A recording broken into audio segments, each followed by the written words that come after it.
Good day everyone, I am Rochelle J. Garcia. This day, I will going to discuss to you about the areas in industrial arts. Our first topic is about the woodworking. Woodworking, the craft of creating objects, furniture, or structures using wood and tools such as saws, chisels, and sanders. Here's the example. Our carpenter uses woodworking skills to build cabinets and furnitures.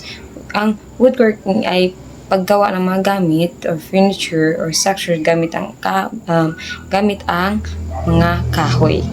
Examples na lang is yung mga cabinet, mga bangko na gawa sa woods.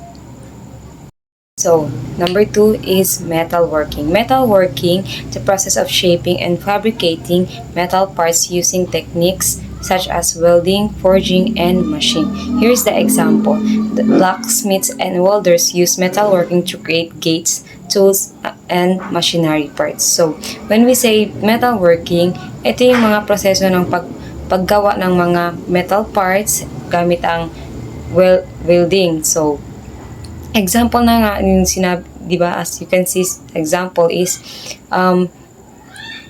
yung mga welder, gumagamit sila ng mga metal para gumawa ng mga gates, tools, and mga parts ng mga like yung mga parts ng mga motor or yung mga makina. Number 3 is electricity and electronics.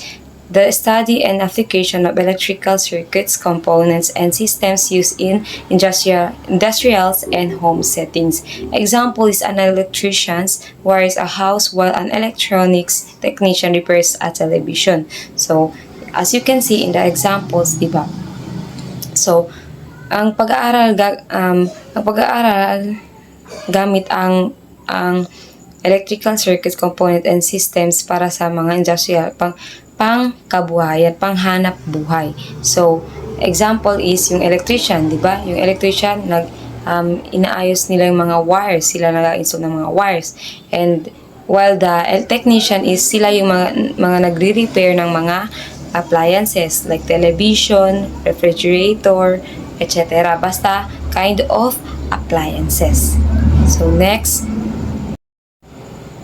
drafting. The technical skills of creating detailed drawings and blueprints for constructions, engineering, and manufacturing projects. Example is architects and engineers use drafting to design buildings and machines.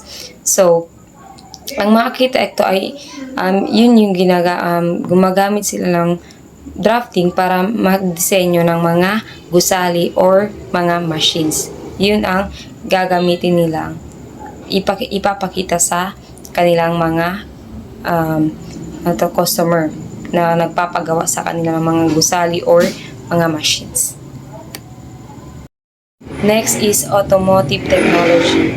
The study and maintenance of motor vehicles, including repair, diagnostics, and mechanical systems. So, example is automotive mechanics use automotive technology to repair engines and replace car parts. So, when we say automotive technology, ito yung mga mekaniko na gumagamit ng mga automotive technology para ayusin ang mga makina at pagpalit ng mga parts. So, yun yung mga machine na din na ginagamit nila para ayusin yung mga makina, mga sirang mga makina ng mga customers like mga car parts. Okay, next is construction technology. That industry that focuses on building and infrastructure, including homes, roads, and commercial buildings. Examples is construction workers use heavy equipment and tools to build houses and bridge. So, example sa construction workers ay gumagamit sila ng mabibigat na kagamitan at mga tools para magtayo ng mga bahay at tulay. Examples, yung heavy equipment na sinasabi is usually nakikita natin is yung sa daan na ginagawa nila, like yung backhoe, nakikita natin. Yan yung one of the examples ng heavy equipment ng mga construction workers. Next is, the industrial arts allow students to acquire insights into various technical and trades areas. Lab or shop classes are not designed to turn out tradespeople or technicians, but to acquaint student with multiple occupations requiring mental and manual skills. So, sa pamamagitan ng industrial arts, natuto ang mga estudyante ng iba't ibang techniques or technical na manual skills na pwedeng magamit sa trabaho o pang-araw-araw na buhay or pang-araw na kabuhayan.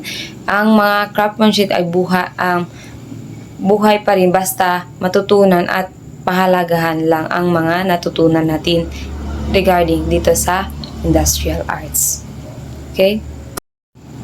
Craftsmanship is not dead, it just must be taught and honored.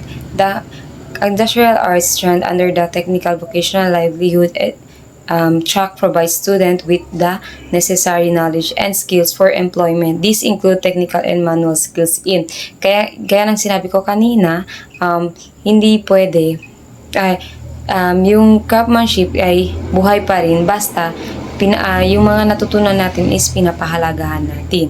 Like example dito sa industrial arts, isang track as a technical vocational livelihood, sinatawag natin din na TVL na nagtuturo ng iba't ibang technique at manual skills na pwedeng gamitin sa trabaho o pang araw-araw na buhay. Okay? So, ito yung mga skills na pwede natin matutunan or gusto natin kunin. Okay. Number 1 is construction sector. So, constructions, ito yung mga including dito sa construction sector. Number 1 is construction painting, furniture making, carpentry, masonry, tile setting, and plumbing. When I say construction painting, ito yung mga nagpipinta sa mga pader. Like yung mga example nakikita natin, di ba?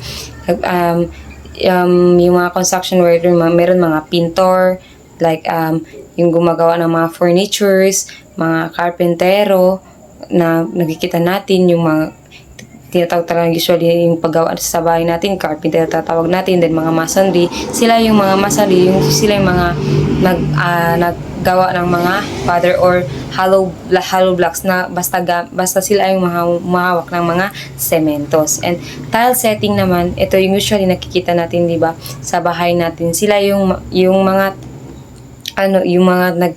nag-install ng tiles sa bahay natin. And also, the plumbing is sila yung nag-aayos ng mga tubo or daluyan ng mga tubig natin. Okay, naintindihan? So, next.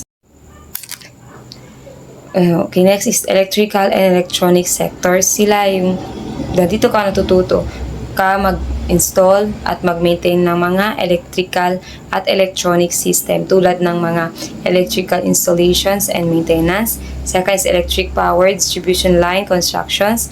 Third is transmission line installation and maintenance. Fourth is electronic products assemble and servicing. So, fourth is mechatronic servicing. Third is heating, ventilation, and or conditioning and refrigerating. Usually, tinatawag ito is HVACR. So, heating, ventilation, air conditioning, and refrigeration. So, here's the domestic refrigeration and air conditioning services. So, ito lang yung binibigay ng HVACR. Okay? Para matuto tayo kung paano ayusin yung mga air conditioning, yung mga ref, ganon. Okay? So, next, finishing a course in the industrial arts strand can give you requisites for certificates of competencies and national certificates on each subject if you pass the assessments from TESDA.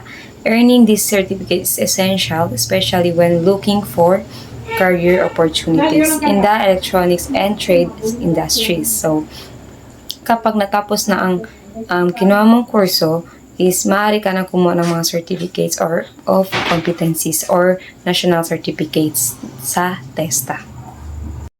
Mahalaga talaga na may mga alam tayo kung ano-ano yung mga skills na pwede nating matutunan para sa ating in the future, for our future. That's all for my topic in areas in industrial arts. Thank you.